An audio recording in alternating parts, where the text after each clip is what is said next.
আগরতলা যাচ্ছিল একটি বিমান।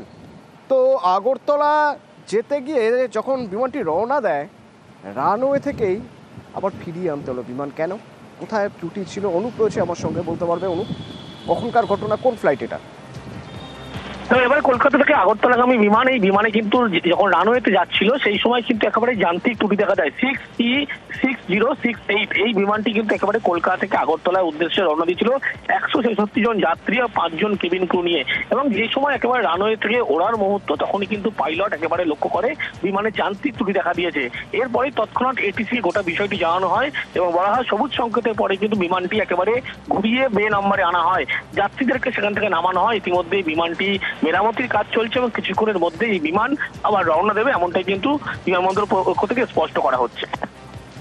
ধন্যবাদ।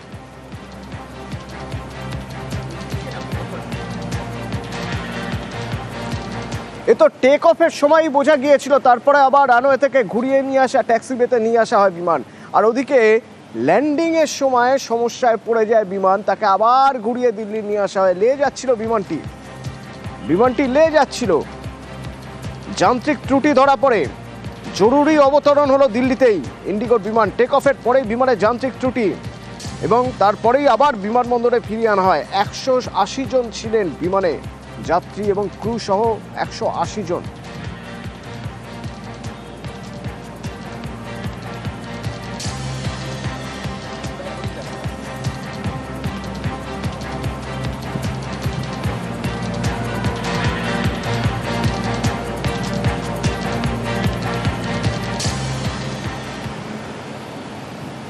ময়নাগুড়িতে সেই যে খুন করে উঠোনে দেহ পুঁতে রাখা হয়েছিল, সেই ঘটনায় যার বিরুদ্ধে অভিযোগ ছিল তার স্ত্রীকে আগেই গ্রেপ্তার করা হয়েছিল, এবার তাকে গ্রেপ্তার করা হলো অসম থেকে। আমার সঙ্গে শান্তনু রয়েছেন। শান্তনু, কিভাবে গ্রেপ্তার করা সম্ভব হলো এই পরিমল রায়কে?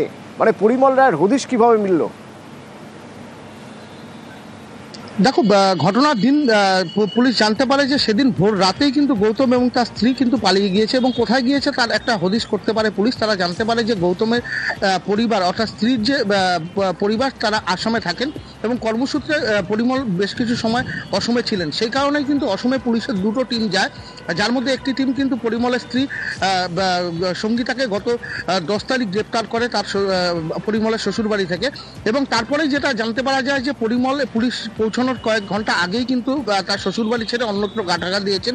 তারপর পুলিশের একটি দল কিন্তু সেই এলাকায় তল্লাশি চালাচ্ছিল এবং তল্লাশি চালাতে গিয়েই কিন্তু পরিমলের হদিশ পায় এবং সেখান থেকে পরিমলকে গ্রেপ্তার করে আজকে সকালে ময়নাগুড়ি থানায় নিয়ে এসছে। সেখানে পুলিশ তাকে জিজ্ঞাসাবাদ করছে এবং মূল ঘটনা যেটা প্রশ্ন উঠছে কি কারণে এই খুনের ঘটনা, যে দুটো বিষয় সামনে এসেছে আপাতত তদন্তে। তাতে এক হচ্ছে বছরখানেক আগে বন্ধু গৌতমের কাছ থেকে কয়েক লক্ষ টাকা ধার নিয়েছিল এই পরিমল বাড়ি তৈরির জন্য, সেই টাকা সে সময় মতন পরিশোধ করেনি। পাশাপাশি পরিমলের স্ত্রী সঙ্গীতার সঙ্গে গৌতমের একটা সম্পর্ক, অবৈধ সম্পর্ক তৈরির একটা চিন্তাভাবনা ছিল, যেটা জানতে পেরেছিল পরিমল। এই দুটো কারণে এই খুনের ঘটনা বলে প্রাথমিক তদন্তে উঠে আসছে। তবে এখনই পুলিশ স্পষ্ট করে কিছু বলতে পারছে না।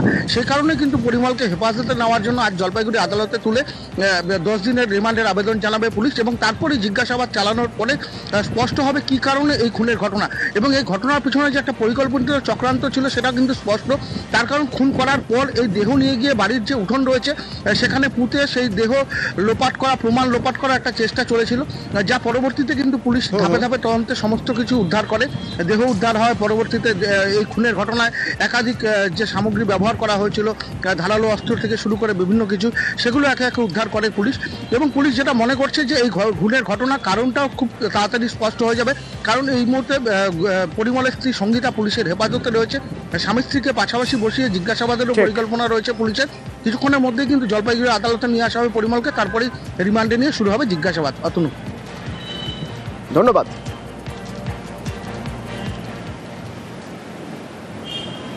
সারা দেশে চর্চা হচ্ছে হানিমুন মার্ডার মিস্ট্রি নিয়ে।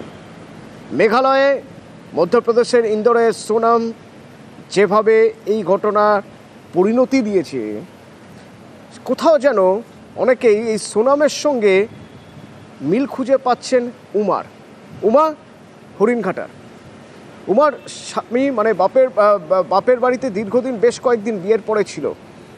শ্বশুর বাড়িতে উমার স্বামী আনতে যায় হরিণঘাটায় হাওড়া থেকে এবং সেখানে তার রহস্য মৃত্যু হয়। এখন পরিবার অভিযোগ করছে উমা তার প্রেমিকের সঙ্গে মিলে এবং পরিবারের লোকজনের যোগসাজশে খুন করেছে তার স্বামীকে।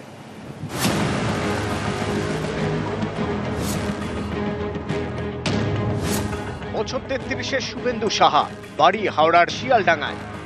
2020 সালে নদিয়ার হরিণঘাটার উমার সঙ্গে বিয়ে হয়। অভিযোগ, মাঝে মধ্যে এই দম্পতির মধ্যে ঝামেলা হতো। কয়েকদিন আগে দুই মেয়েকে নিয়ে হরিণঘাটায় বাবার বাড়িতে চলে যান উমা। স্ত্রীকে ফেরাতে শ্বশুর বাড়িতে যান শুভেন্দুও। সেই শ্বশুর বাড়িতেই শুভেন্দুর দেহ উদ্ধার। উমার দাবি, রবিবার মাঝরাতের পরে শুভেন্দুর ঝুলন্ত দেহ উদ্ধার হয়। কিন্তু মৃত্যু হলো কিভাবে? তৈরি হয়েছে রহস্য। এটা কি আত্মহত্যা নাকি খুন? আমার ছেলে খুব ঠান্ডা নিরীহ, ওর মতো ছেলেই হয় না। তাকে মেরেছে ওরা, আর সবাই মিলে মেরেছে। ওর বাবা, মামা, বউ, ওর মা, ওর মামা তো ভাই, মাসির ছেলে, সবাই মেরেছে। রাত্রে এমনি টুকটাক কথা কাটাকাটি, এমনি কথাবার্তা হয়, সেরকম নর্মালি সব কিছু ঠিকঠাকই ছিল। এই সুইসাইড করেছে, নিজেই গলায় দড়ি দিয়েছে। কারোর সাথে কোনো রকমের সম্পর্ক আছে? শুনেছি, কিন্তু আমি কোনোদিন দেখিনি। স্বামীর অসুস্থতার কারণেও হতে পারে। শুভেন্দুর পরিবারের অভিযোগ, বারাসাতের এক যুবকের সঙ্গে বিবাহ বহির্ভূত সম্পর্ক রয়েছে উমার। এ নিয়ে মাঝে মধ্যেই শুভেন্দু উমার অশান্তি হতো। এর জেরেই খুন করা হয়েছে শুভেন্দুকে। একটা ছেলের সাথে অ্যাফেয়ারে আছে, সেই ছেলে আমাদের নিজেই দেয়। সেই ছেলের নাম হচ্ছে লোহন সাহা, বারাসাতে বাড়ি। তো সে আমাদেরকে জানায় যে তোমার বৌদি আমার সাথে সম্পর্কে লিপ্ত। তো আমাকে কিছু ছবি পাঠায়, যেগুলো দেখার মতো নয়, এতভাবেই ঘনিষ্ঠ। মারাই হয়েছে এটা, কারণ আপনাদের ছবি দেখালে আপনারা বুঝতে পারবেন যে ওকে কিভাবে করেছে, মেরেছে। উমা এবং তার পরিবারের বিরুদ্ধে হরিণঘাটা থানায় অভিযোগ দায়ের করেছে শুভেন্দুর পরিবার। একটি হোয়াটসঅ্যাপ চ্যাটও তারা প্রকাশ করেছেন। তাদের দাবি, এটা উমা এবং তার প্রেমিকের হোয়াটসঅ্যাপ চ্যাট। প্রেমিক উমাকে লেখেন, তুমি আমার কলিজা জান, তোমার জন্য সবকিছু করতে পারবো জান, কিন্তু তোমাকে হারাতে পারবো না সোনা। জবাবে উমা লেখেন, এটুকু বিশ্বাস রেখো আমার উপর, যতই ঝগড়া হোক, অশান্তি হোক, আমি তোমাকে ছেড়ে কোনো দিন যাব না, বাট আমাকে একটু টাইম দিও। গত মাসে হানিমুনে গিয়ে খুন হতে হয় মধ্যপ্রদেশের রাজা রঘুবংশীকে। মেঘালয় থেকে তার দেহ উদ্ধার হয়। উত্তরপ্রদেশ থেকে গ্রেপ্তার করা হয় তাঁর স্ত্রী সোনামকে। সোনামের প্রেমিক রাজ কুশওয়াকেও গ্রেপ্তার করা হয়। অভিযোগ, এই প্রেমিকের সঙ্গে ছক কষেই স্বামীকে খুন করায় স্ত্রী সোনাম। হাওড়ার যুবক শুভেন্দু সাহার ক্ষেত্রেও কি এমনই কিছু হয়েছে, নাকি মৃত্যুর পিছনে অন্য কারণ? সব দিকই খতিয়ে দেখছে হরিণঘাটা থানার পুলিশ। ক্যামেরায় রাজু ভূঁইয়ার সঙ্গে দেবাশিস চক্রবর্তী এবং রঞ্জিত সরকার, নিউজ 18 বাংলা।